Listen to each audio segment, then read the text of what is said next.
Hey everyone, welcome back to my channel. It's Lauren from the blog laurenicolejones.com, and today I'm going to be going over my 10 kitchen items that I can't cook without. They are my essentials of my kitchen and they are my workhorses. So let's get started. My kitchen is striving toward a traditional foods kitchen. However, I don't do all of the things that traditional food kitchens typically do.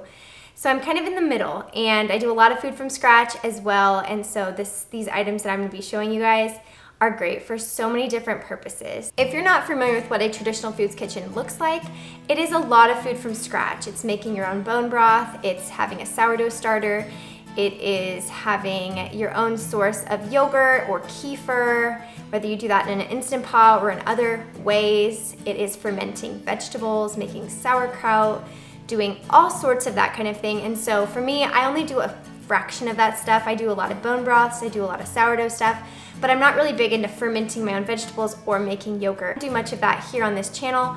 However, if you are interested in that, definitely check out Mary's Nest. She does a lot of really cool things with her traditional foods kitchen. I'm going to be doing a lot of show and tell with my workhorses.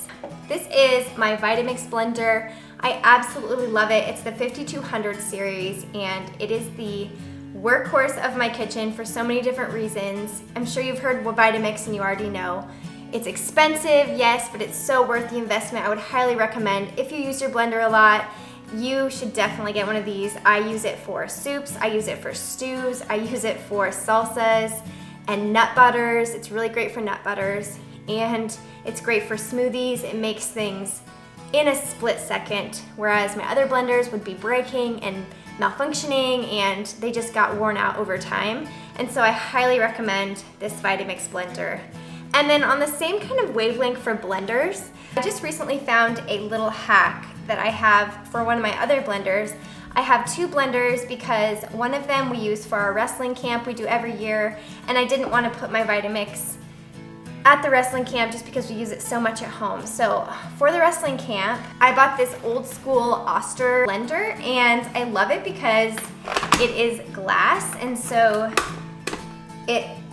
I just love things that are glass versus plastic. So I actually like that about this blender over this one, because this is plastic and this is glass.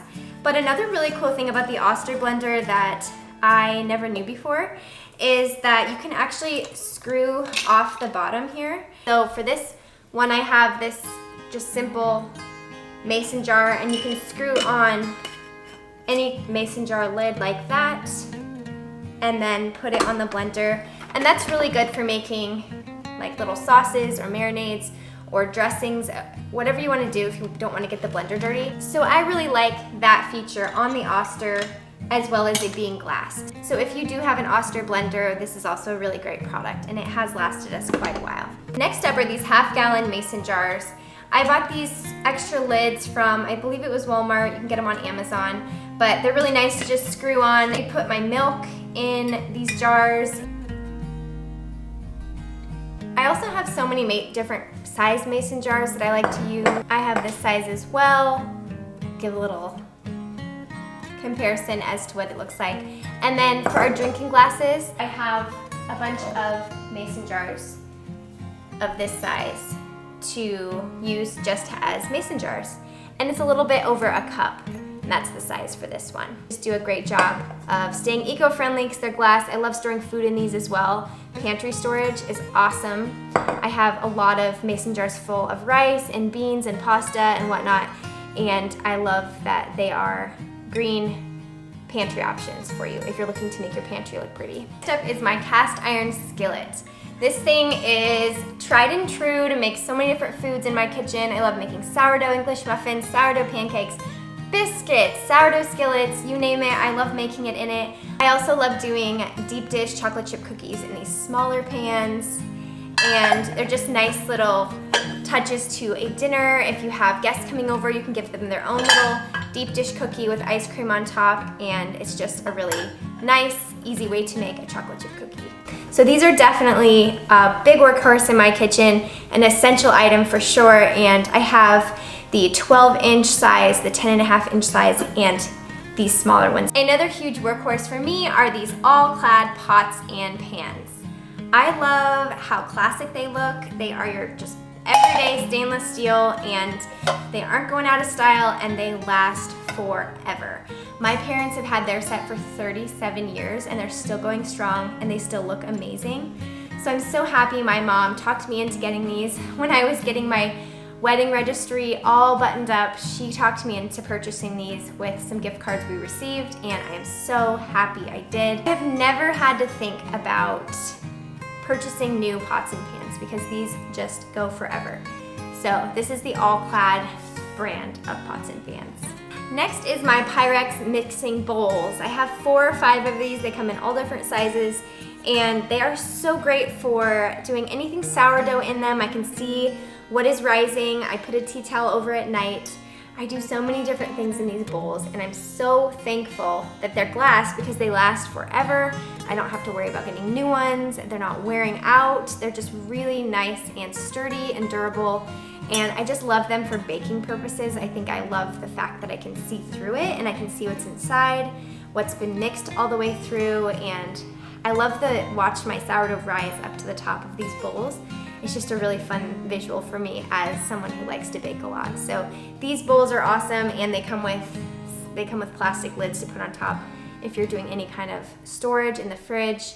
And just been a really great investment. And these were also a wedding gift of ours like 10 years ago, so they're still going very much strong. Next on the list is my glass storage from Ikea. Now, I hate purchasing Tupperware. It's one of my least favorite things to do, and so when I came across Ikea's glass line of Tupperware, I absolutely fell in love with it because the price point was awesome and it was just durable, and I knew I wasn't gonna have to buy a bunch more a couple years later. So I did an investment. I also did a video on my top Ikea finds. If you wanna check that video out, I will link it above. I always mention glass Tupperware in any kind of video where I can find a good deal, and I definitely found it at Ikea. So if you are going to Ikea soon, I would definitely recommend to pick yourself up a set. They come with really awesome snap top lids, or you can get bamboo lids, and they're just a really cost-efficient way to store your food in glass versus plastic. Speaking of Ikea, their tea towels, or kitchen towels if you want to call them that, are the bomb. I absolutely love these. They're super cheap. I think they're like a couple of dollars for 11 towels, and I always pick myself up a couple of packs anytime I'm at Ikea. And I love the print. I love the stripes.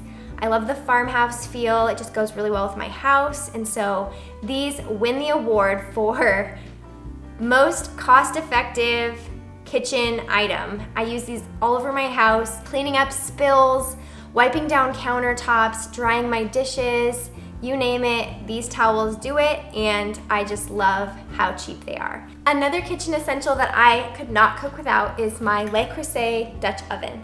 I have 2 of these. I use them all the time. I actually got rid of my crock pot because I never use it anymore. I have this wonderful lifetime warranty item in my home, and I know that it's gonna go forever for me. And it's something that I seriously couldn't cook without. I love having a good wooden cutting board at my home because it just does the job with food, and then it serves as a nice tray for serving if you wanna do a charcuterie board with meats, cheeses, fruits. You can do so much with this board, and I feel like it's a really beautiful piece to have in your kitchen, and they aren't that expensive. You can find these pretty cheaply if you go to like Bed Bath & Beyond, or if you go to Target. I know there's so many different places that sell these boards, and I just think they add so much character to kitchens and to meals. And they also are very functional because I chop on this thing all the time. A few other notable items that I absolutely love are these bowl plates. They're really nice for when you want to serve maybe a pasta dish with a salad or a soup or something just different. I love having the option of having it be kind of not a bowl but not a plate, and I got these at Sur La Table. I will link what I have below if I can find it, and these have been so awesome for just every kind of meal that we like to make. My KitchenAid. This thing is such a mess right now. I make so much food with this. There's flour all over it. I sometimes don't even clean it very well in between uses because I'm just taking it right back out and I'm using it again. It has gone strong for 10 years. So if you're somebody who likes to bake and you aren't sure about having a kitchen mixer, I would definitely invest if you feel like you're gonna use it. I've used mine for so many different things, and it has a nice little attachment here on the front You can have a wheat mill, so you can grind your own flour, you can make your own pasta, you can do your spiralizing if you like to have zucchini noodles or anything like that. It's super versatile for so many different kitchen needs, and I just feel like it does the job when I'm baking cookies, pie crusts, whipped cream, when I make butter from fresh milk, which I have often done. We have a friend who has a farm and they have a cow and they give us milk sometimes, and I love making fresh butter out of that cream. And so this thing has done the trick for me, and I absolutely love using it. And last but not least is my cute rolling pin. I love things that just make me happy, and this rolling pin is one of those things. It might seem so silly to somebody, but I got this rolling pin so many years ago from Anthropologie, and it is gorgeous, it's beautiful, and it just makes me happy every time I pull it out to use it. That's my list of my kitchen essentials that I love to use. If you have something that you love that I left out that you cannot live without in your kitchen, comment below. I would love to read what you love to use in your kitchen. And as always, if you like this video, feel free to like and subscribe. I release a new video every week on motherhood, food from scratch, and simple living. See you next time.